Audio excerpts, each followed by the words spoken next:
ദൈവമനുഷ്യന്റെ സ്നേഹഗീത അധ്യായം 144 വാല്യം 4 സിക്കാറിലെ ജനങ്ങളോടൊപ്പം. ഫോർട്ടിനായിയുടെ നേതൃത്വത്തിൽ ഒരു സംഘം സമര്യൻ പ്രമാണികൾ അതാ ഈശോയുടെ അടുത്തേക്ക് വരുന്നു. അവർ പറഞ്ഞു, റബ്ബി, ദൈവം അങ്ങയോടുകൂടെ ഉണ്ടായിരിക്കട്ടെ. അവിടുന്ന് ഒരു പ്രവാചകനാണെന്ന് ഈ സ്ത്രീ ഞങ്ങളോട് പറഞ്ഞു. ഞങ്ങളോട് സംസാരിക്കുവാൻ അങ്ങയ്ക്ക് ബുദ്ധിമുട്ടുണ്ടാവില്ലല്ലോ.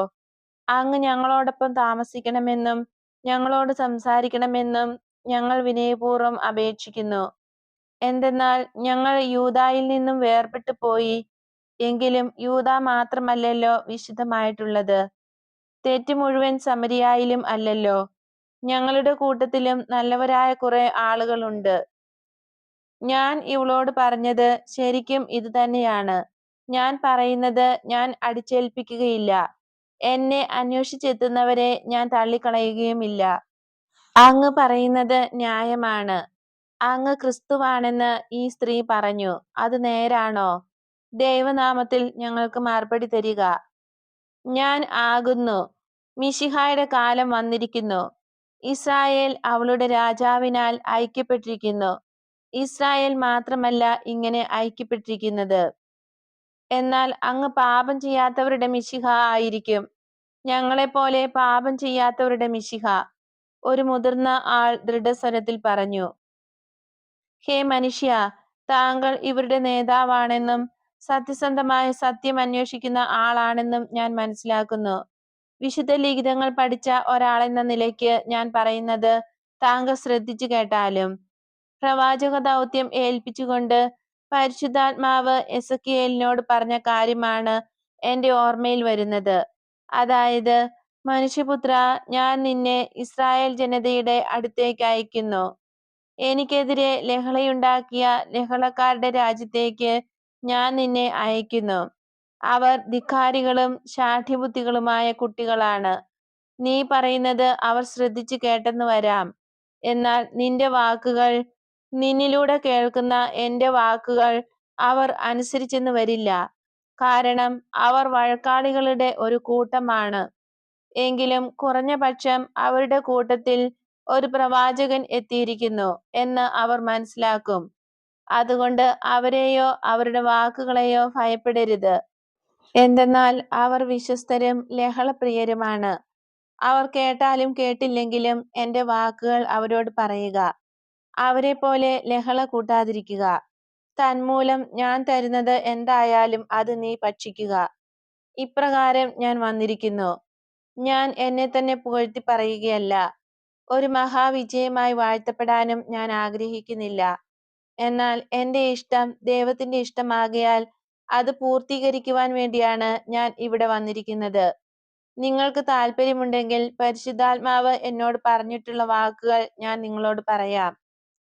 നിത്യപിതാവിന് എങ്ങനെയാണ് വിചാരപ്പെടാൻ കഴിയുക? അത് എന്തുകൊണ്ടെന്നാൽ എന്റെ കുഞ്ഞുങ്ങളെ, അവിടുന്ന് സ്നേഹമാകുന്നു. യൂദയായിലെ എല്ലാ റബിമാരും അങ്ങനെ പറയുന്നില്ലല്ലോ. എന്നാൽ ദൈവപുത്രനായ മിശിഹ അത് നിങ്ങളോട് പറയുന്നു. യൂദായിലെ ഒരു കന്യകയിൽ നിന്ന് മിശിഹ ജനിക്കുമെന്നാണല്ലോ തിരുവെഴുത്തുകൾ പറയുന്നത്. അങ്ങ് എവിടെ, ആരിൽ നിന്ന് ജനിച്ചു? ബേത്ലഹേം എഫ്രാത്തായിൽ ദാവീദിന്റെ കുടുംബത്തിൽ പരിശുദ്ധാത്മാവിനാൽ ഗർഭിണിയായി തീർന്ന മേരിയുടെ പുത്രനായിട്ടാണ് ഞാൻ ജനിച്ചത്. എന്നെ വിശ്വസിക്കുവാൻ ഞാൻ നിങ്ങളോട് അഭ്യർത്ഥിക്കുന്നു.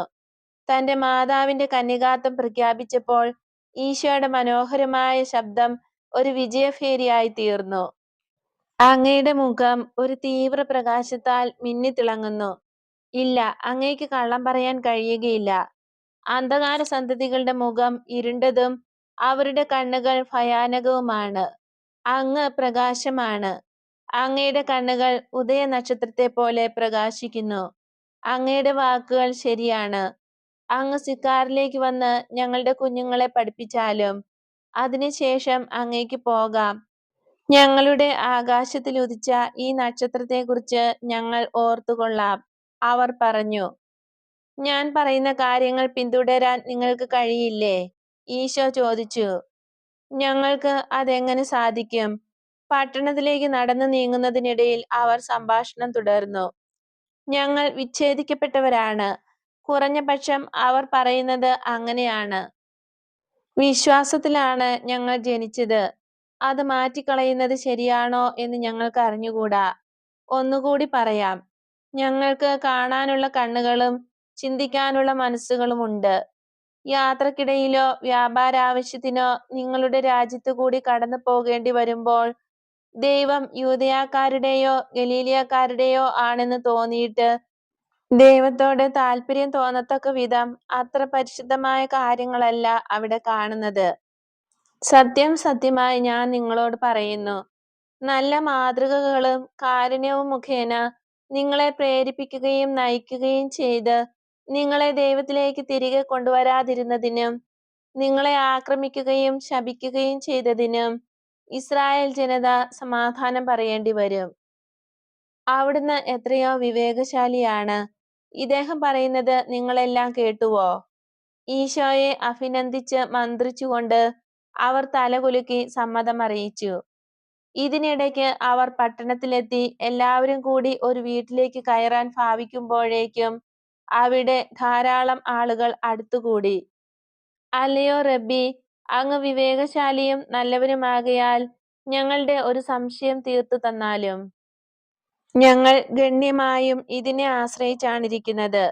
അങ്ങ് മിശിഹായും ദാവീദിന്റെ രാജ്യം വീണ്ടെടുക്കുന്നവനുമാകയാൽ ആ രാജ്യശരീരത്തിൽ നിന്നും വിച്ഛേദിക്കപ്പെട്ട ഈ അവയവം കൂട്ടിയോജിപ്പിക്കുന്നതിൽ അങ്ങ് സന്തുഷ്ടനായിരിക്കണം. അങ്ങനെയല്ലേ?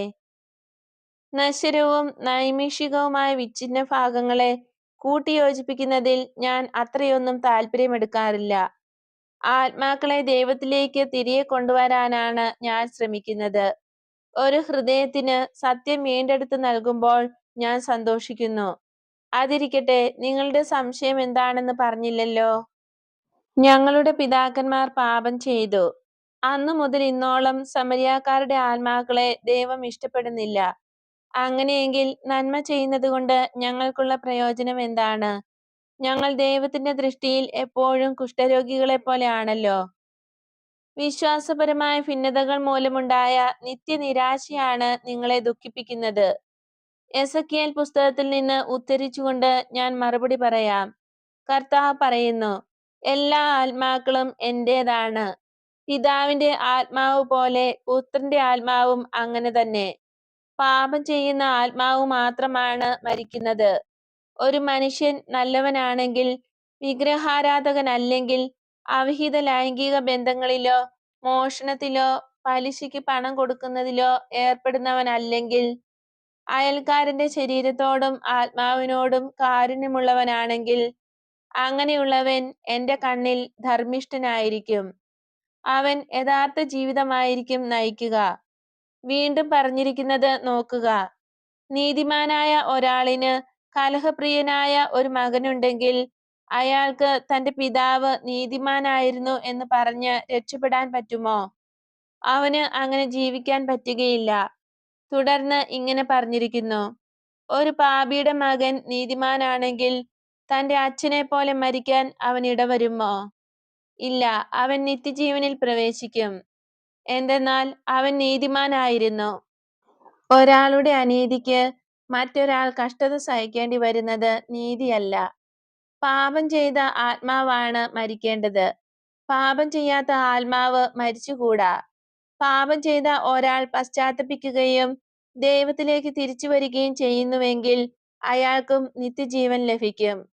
ഏകദൈവമായ കർത്താവ് ഇപ്രകാരം പറയുന്നു, പാപി മരിച്ചു കാണാനല്ല, പശ്ചാത്തപിച്ച് ജീവനിലേക്ക് വരാനാണ് ഞാൻ ആഗ്രഹിക്കുന്നത്. അതുകൊണ്ടാണ് അവിടുന്ന് എന്നെ അയച്ചിരിക്കുന്നത്. അല്ലയോ അലഞ്ഞു തിരിയുന്ന കുഞ്ഞുങ്ങളെ, നിങ്ങൾക്ക് നിത്യജീവൻ ലഭിക്കും. ഞാൻ ജീവനാകുന്നു. എന്നിലും എന്നെ അയച്ചവനിലും വിശ്വസിക്കുന്നവന് ഇതപര്യന്തം പാപിയായിരുന്നാൽ പോലും നിത്യജീവൻ ലഭിക്കും. ഗുരു, അങ്ങ് എന്റെ വീട്ടുപടിക്കൽ എത്തിയിരിക്കുന്നു. എന്റെ വീട്ടിൽ പ്രവേശിക്കുന്നതിന് അവിടത്തേക്ക് ഇഷ്ടക്കേടുണ്ടോ? പാപത്തോട് മാത്രമാണ് എനിക്ക് ഇഷ്ടക്കേടുള്ളത്. അങ്ങനെയെങ്കിൽ അകത്തേക്ക് കടന്നിരുന്നാലും നമുക്ക് ഒന്നിച്ച് ഭക്ഷണം കഴിക്കാം. അതിനുശേഷം അവിടുന്ന് ഞങ്ങൾക്ക് ദൈവവചനം വിശദീകരിച്ചു തരുമല്ലോ. അവിടുന്ന് വിശദീകരിച്ചു തരുമ്പോൾ വചനത്തിന് ഒരു പ്രത്യേക ആകർഷകത്വം കൈവരുന്നുണ്ട്. ഒരു സംശയത്താൽ ഞങ്ങൾ പീഡിപ്പിക്കപ്പെടുകയായിരുന്നു. ഞങ്ങളുടെ നിലപാട് ശരിയാണെന്ന ഉറപ്പ് ഞങ്ങൾക്കില്ലായിരുന്നു. സത്യത്തിലേക്ക് ധൈര്യപൂർവ്വം കടന്നുവരാൻ തയ്യാറായാൽ എല്ലാ പ്രശ്നങ്ങളും തീർന്ന് സമാധാനം കൈവരും. ദൈവം നിങ്ങളുടെ ഹൃദയങ്ങളോട് സംസാരിക്കട്ടെ. ഇപ്പോൾ നേരം വൈകിയിരിക്കുന്നു. നാളെ നേരം വെളുത്ത് 3-ാം മണിക്ക് നിങ്ങളോട് ഞാൻ അല്പം ദീർഘമായി സംസാരിക്കാം. നിങ്ങൾക്ക് താല്പര്യമുണ്ടെങ്കിൽ മാത്രം. ഇപ്പോൾ സമാധാനമായി പോവുക. ദൈവകാരുണ്യം നിങ്ങളുടെ അടുത്തെത്തിയിരിക്കുന്നു.